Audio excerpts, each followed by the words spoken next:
Metro রেলের পর এবার ঢাকার আকাশে উড়বে মনোরেল। ভাবছেন তো কোথায় কোথায় চলবে আর কবে নাগাদ চালু হচ্ছে এই প্রজেক্ট? ঢাকার যানজট কমাতে এবং গণপরিবহন ব্যবস্থাকে আরও আধুনিক করতে এবার নতুন এক মহা পরিকল্পনা নিয়ে এগোচ্ছে সরকার। মেট্রো রেলের দারুণ সফলতার পর এবার রাজধানীর বুকে মনোরেল চালুর উদ্যোগ নেওয়া হয়েছে। ঢাকা পরিবহন সমন্বয় কর্তৃপক্ষ বা ডিটিসিএ প্রাথমিকভাবে ৫টি করিডোরে প্রায় ৭৯.৪ কিলোমিটার দীর্ঘ মনোরেল নেটওয়ার্ক গড়ে তোলার লক্ষ্য নিয়ে কাজ শুরু হয়েছে। পরিকল্পনা অনুযায়ী আগামী ২০২৯ সালের মধ্যেই নগরবাসীকে এই আধুনিক সেবা দেওয়ার লক্ষ্য রাখা হয়েছে।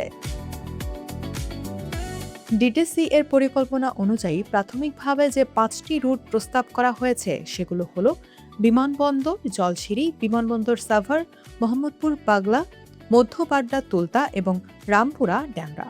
ইতিমধ্যে এই প্রকল্পের প্রাক সম্ভাব্যতা বা প্রি ফিজিবিলিটি স্টাডির প্রস্তুতি শুরু হয়েছে।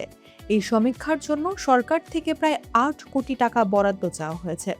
বাংলাদেশ প্রকৌশল বিশ্ববিদ্যালয় বা বুয়েটের মাধ্যমে এই সমীক্ষা সম্পন্ন করার পরিকল্পনা রয়েছে। তবে দেশে মনোরেল বিশেষজ্ঞদের অভাব থাকায় ফ্রান্স ও মালয়েশিয়া থেকেও আন্তর্জাতিক বিশেষজ্ঞদের আনার প্রক্রিয়া চলছে। বিশেষজ্ঞরা স্পষ্ট জানিয়েছেন, মনোরেলকে কিন্তু মেট্রো রেলের বিকল্প হিসেবে দেখা হচ্ছে না। বুয়েটের অধ্যাপক ডক্টর মোহাম্মদ হাদিউজ্জামান জানিয়েছেন, এটি মূলত মেট্রো রেলের একটি ফিডার সার্ভিস হিসেবে কাজ করবে, অর্থাৎ এমআরটি লাইন 6 সহ অন্যান্য মেট্রো রেল লাইনের সঙ্গে যাত্রীদের সংযোগ বাড়াতে এটি সাহায্য করবে।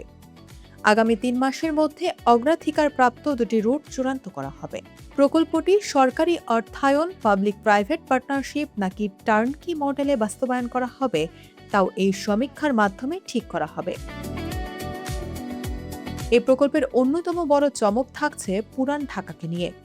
সংকীর্ণ রাস্তা আর ঘন বসতির কারণে পুরান ঢাকায় আধুনিক গণপরিবহন চালু করা সবসময়ই বড় চ্যালেঞ্জ।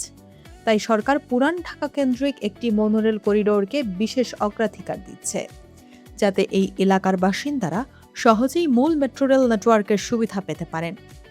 ডিটিসি এর নির্বাহী পরিচালক মোহাম্মদ মসিউর রহমান আশাবাদ ব্যক্ত করেছেন যে সবকিছু ঠিকঠাক থাকলে ২০২৯ সালের মধ্যেই ঢাকাবাসী মনোরেলের সুবিধা উপভোগ করতে পারবেন। ঢাকার যাতায়াত ব্যবস্থায় এই নতুন সংযোজন আপনার কেমন লেগেছে কমেন্ট করে আমাদের জানান।